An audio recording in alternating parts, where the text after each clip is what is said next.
Good morning, everyone. It's Friday, April 16th. I'm Charlie Fink. It's This Week in XR with Ted Schilowitz. We're joined this morning by our friend Dean Takahashi. He is GamesBeat at VentureBeat, one of the best, most insightful, and I might add, most prolific writers on the XR beat. Thanks for joining us, Dean. It's a momentous morning, isn't it? Yes, thank you, Charlie. Thanks, Ted. We're happy to have you. Looking forward to your insights, as always. I asked Dean to join us because there was big news yesterday around Epic Games raising an additional $1 billion on top of the billion they just raised last month. I guess when somebody says, hey, can I have 2.5% of your company for $1 billion, you might say yes to that. Sweeney says, or I should say the company says, that they're going to build a metaverse with this money. Dean, what is a metaverse and how does the $1 billion help them get there? Well, metaverse has a lot of different definitions depending on who you talk to, but I think of it as a universe of virtual worlds all connected together. And it reminds me of places that you see in science fiction books like Snow Crash or Ready Player One. So everybody would sort of have a common avatar system with a purse and digital objects that they carried with them from world to world. And thanks to things like blockchain, they could verify that they're the owners of these things, and they can wander from world to world with the same things that they bought in the previous world. And Dean, at one of your sessions, actually, one of your GamesBeat conferences, Richard had once read a workshop, and Roni, who used to be the CEO of Magic Leap and is now on to other amazing things, and I had a long discussion about this, and we talked about our common belief structure that this is not a moment in time. This is history showing itself and continuing to mature the idea of a virtualized world in whatever form that might be, and a real world, and linking them together as this kind of emotional connective tissue that we all use on our daily lives. And the pandemic year was this sort of massive accelerant on it, where it used to be a bit of a sideline for people that weren't involved in the technology world like the three of us are and many other people are, or the gaming world or the interactive world. But now it's become an everyday thing for people to understand, to be very intimate with their metaverse, right? We're doing it right now.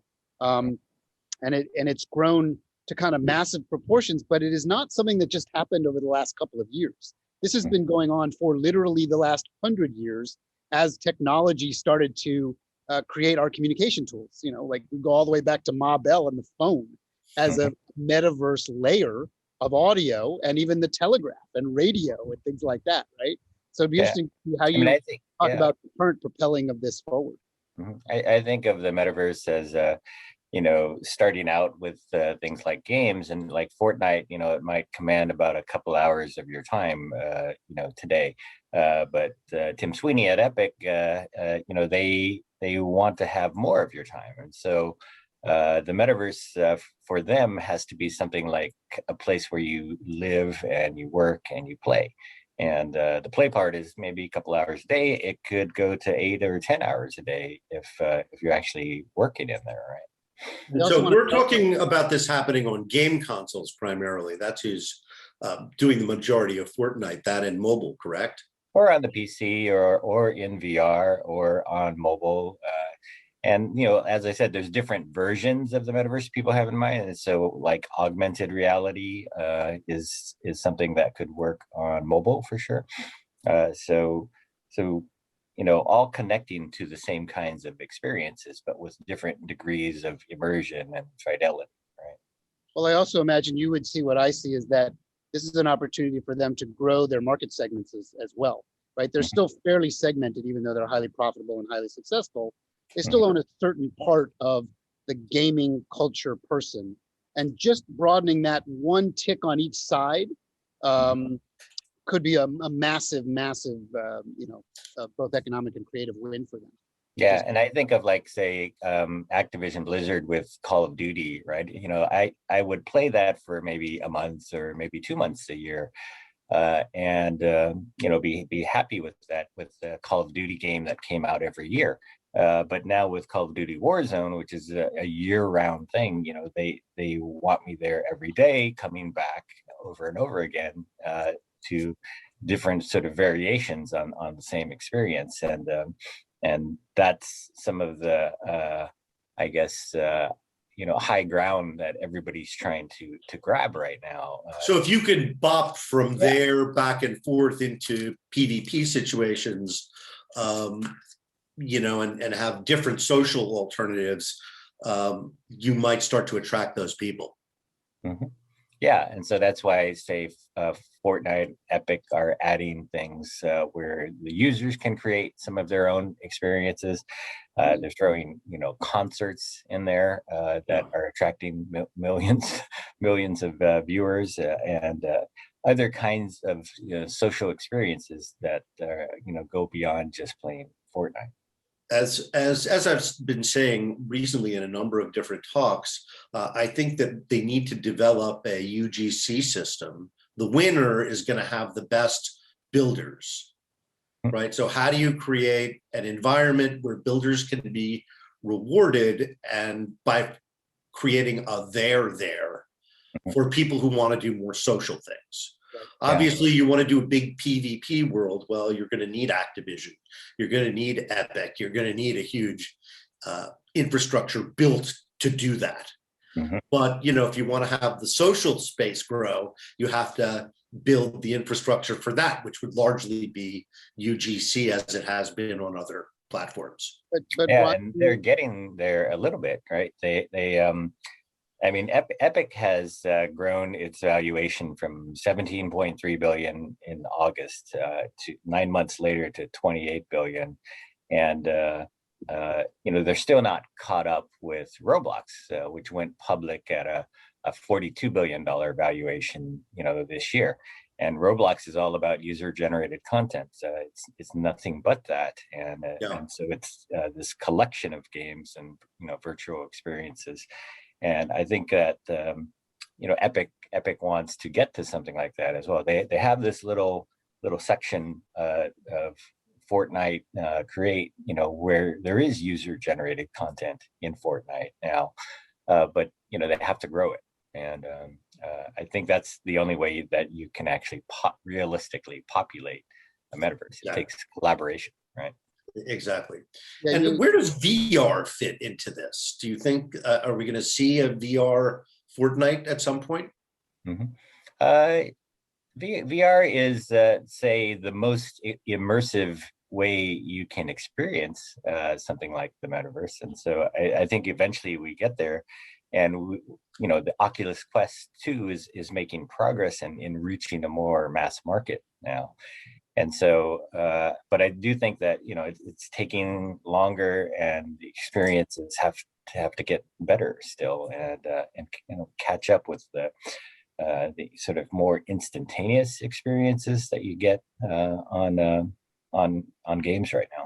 Just the ordinary game consoles and PCs. Dean, I think you touched upon and recognized pretty deeply what we recognize too, that when you start talking about this stuff, you start talking about culture, right? So I refer to Minecraft as culture. When I would see my kids and their friends, the amount of hours and the amount of things they would do in that world, it was way more than just a game. It was part of their life. It was part of their culture. We're seeing Fortnite, and now we see Roblox becoming a cultural phenomenon, not just a gaming phenomenon. And then, of course, you have Sony Dreams trying to capitalize on that as well, and seeing that the future of their business isn't just necessarily these very well-funded, story-driven narrative games, but creating a narrative in and of itself about what it is to live inside the metaverse, which kind of then round trips us back to what is happening right now with what I refer to as Metaverse 6.0, which is this epic sort of moment that's happening right now. But Epic's not the only company introducing a metaverse this week. We heard that NVIDIA has been introducing a system for collaboration in VR, which indeed has qualities of the metaverse itself. What can you tell us about that, Dean? Yeah, NVIDIA said that they have a enterprise version of their Omniverse ready to go. And the Omniverse is a very interesting metaverse for engineers. And it's a place where they can create things, design things, and let them go, like and simulate how they would function in reality. And this is in VR, yes? It's not necessarily in VR. It can be in different you can access it in different ways. And so, there's multiple, ways that you can get into it and deal with assets that are in it. In some ways it wasn't as big a headline grabber as Epic raising $1 billion for the metaverse, but NVIDIA disclosed, in keynote speeches and in panels, that they've invested hundreds of millions of dollars into this over 4 years, and they started out with something that they called Project Holodeck, and it was proprietary, for NVIDIA. But then they found a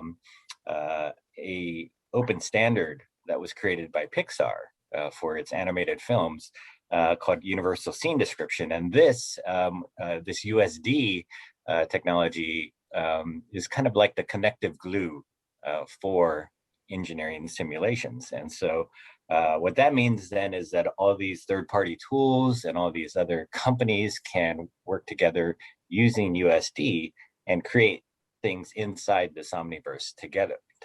Like, engineers can work remotely with each other and work on the same object, the same 3D object at the same time, and not actually erase each other's work, right? Which would normally happen with most collaboration software. So they can create these things that actually can ultimately become metaverses, right? I mean, say game developers could actually work on, say, an Unreal project inside the Omniverse and collaborate with other companies and take things that have been created by other parties here. And so then when you think of some of the things that they do, like Rockstar Games created a version of New York for Grand Theft Auto 5, right? Once they've done that, maybe they could license that out to Ubisoft, and Ubisoft has built Paris, and they could say, okay, we'll trade you Paris for New York, and then create another game, right?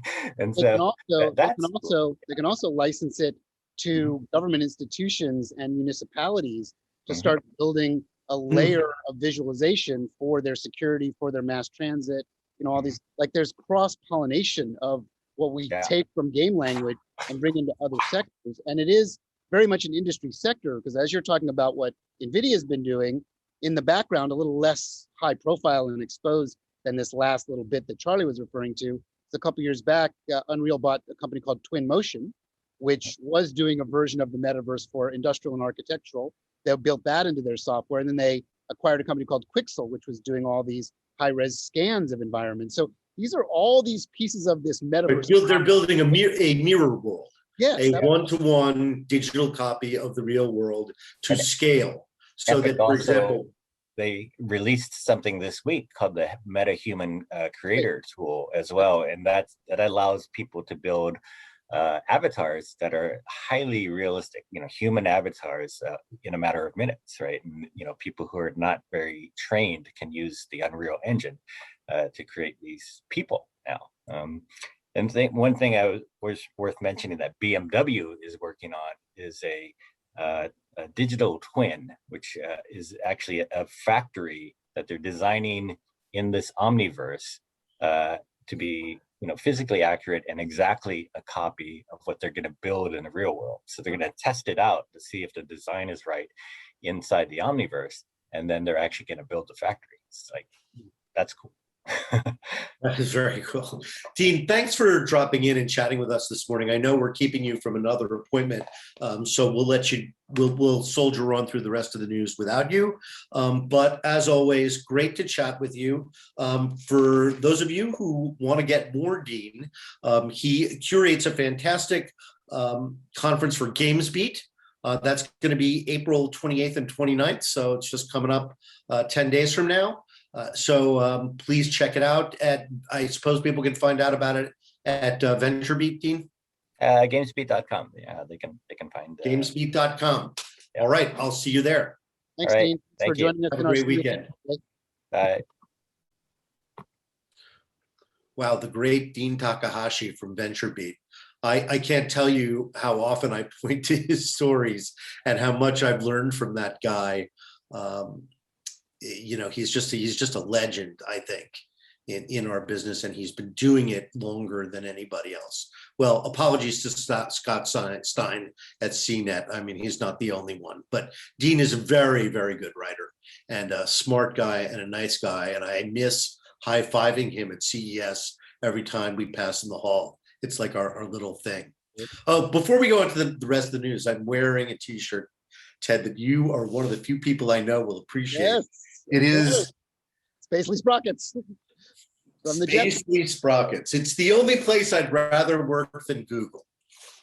Well, the two most referred to pieces of media as it talks about seeing where the future we're going is Star Trek and the Jetsons, right? So like people make fun of the Jetsons as a cartoon, but the Jetsons really robotics, you know, remote work from home, the gadgetry in the kitchen, IoT, basically, even though they didn't define the word IoT, they had IoT all over the Jetsons. It's like, you know, it's sprockets, right? I like the car that folds up into a briefcase. Right. That is just so Ready Player One.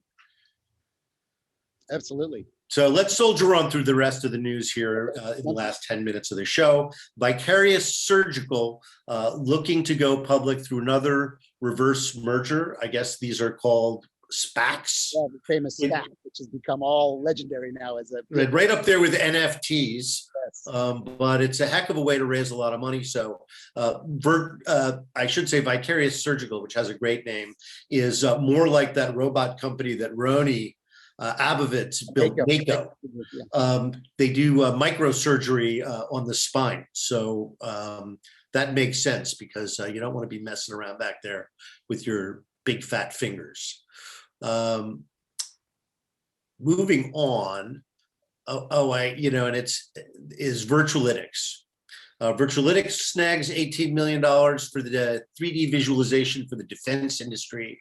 I guess the Air Force is using it for repair or maintenance support, right? You point your pad at the plane and it gives you an exploded view and all sorts of other information about it. So good luck to them. And then a new one, of course, that is worth a few words is Amaze VR, raising $9.5 million for immersive concerts. Immersive concerts are becoming a big thing, Ted. Absolutely. Yeah, I mean, we're broadly, and Charlie, a couple of years ago, you were so insightful because you interviewed me for an article and we talked a lot about this digital metaphor that I referred to, right? So I use a different terminology than the metaverse. I talk about how every sort of piece of the world that we all exist in, whether that's our commercial business world, our social world, our entertainment world, our productivity world, has found some sort of digital metaphor, right? And large companies emerge from being able to tap into that digital simulation. Amazon is a metaphor for shopping, right? Across a digital landscape, which is your computer. And it's touching everything. Dean just talked about it for 15 minutes. The evolution of the metaverse is just part of this metaphor that most people would understand deeply as the minute you sent your first email and then realized this was way better than writing it on paper and taking it to the post office, you started entering the metaverse and you started creating your digital metaphor. Well, yeah, I mean, you're getting into what people used to call cyberspace, yes, which would be the container for everything digital, right? That was before, of course, there was an internet. Yes. There was this idea of cyberspace. So I remember speaking at a conference, I think in 1993 or 1994, and they gave you a little badge when you came in and it said cyber everything. Mm-hmm. And here we are. Couple of things also worth mentioning. Quest 2 wireless update for PC VR. Thank you, Oculus. Right. And, again, there were some small companies doing this. Virtual Desktop was doing this and found a way. And now Oculus is, of course, mainstreaming that and saying, oh, if you've got a PC and you want to push that stuff to your PC, you no longer have to use the USB-C cable. You can do it wirelessly, and it'll work. And it's a great evolution of this stuff. Yeah, I have to say, as much as I like the Quest and as good as I think it is, for remote work, it's not quite there yet. I mean, 1,000% better than Quest 1, but I think the demands of the workspace and replicating a workspace are almost higher than anything else. Right. Well, and this is where I think mixed reality is going to, and of course, yes, use this as well, because anchoring yourself in the last bastion of the real world while bringing the metaverse yes. to everything else yes. is actually the right connective piece to this. It's not completely hiding yourself out in Ready Player One world. It's, I'm still in my living room, but my living room is a magical environment where I can bring up as many monitors as I want and bring in video chat and bring in this, and I can close it and open it, Minority Report style to my heart's content. I could not agree with you more. The platform is not settled yet. Right. And until that gets sorted out, the metaverse and frankly, remote collaboration is up for grabs. Yeah, I mean, to put this in perspective, I would, and I've referred to this, I would say we're still in the AOL, CompuServe, Lycos days of virtual reality. That's right. It's 1992 in virtual reality. Correct. Now we're moving faster, but we're still in that sense of like, these are still actually the first or second wave of what won't really become fully mainstream till the 9th or 10th wave. And that's that 10-year gap that we like to talk about. Pico, the Neo is back from our friends Pico. They're launching it in Asia. And I guess if it works, the United States, the device is every bit as good as the Quest. God knows we could use some more competitors with accessibly priced devices to the Quest because it's going to make them a lot better. Right now, connect to a Facebook account and not needing all of those things that we all accept as as the price to pay for that. But you need to have options. You need to have a competitive market for this. We didn't mention this when we were talking about metaverses, but Oculus just through the Quest, having Messenger, be a pan communication device that connects to the real world. That's a metaverse-like quality, right? When we have an avatar with our blockchain through which we travel to all these virtual worlds, we will have our smartphone. Absolutely. Right, and all the things and all the functionality that's on there, and it'll go with us across all of these immersive environments we're talking about. Yeah. So that's what we got today, folks. That's the news, Friday, April 16th, that we have time to talk about in half an hour. Thank you to our guest, Dean Takahashi. Thank you to my friend, Ted Schilowitz, Futurist at Viacom's Paramount Pictures. I'm Charlie Fink. Look for my column in Forbes, and we'll see you next Friday.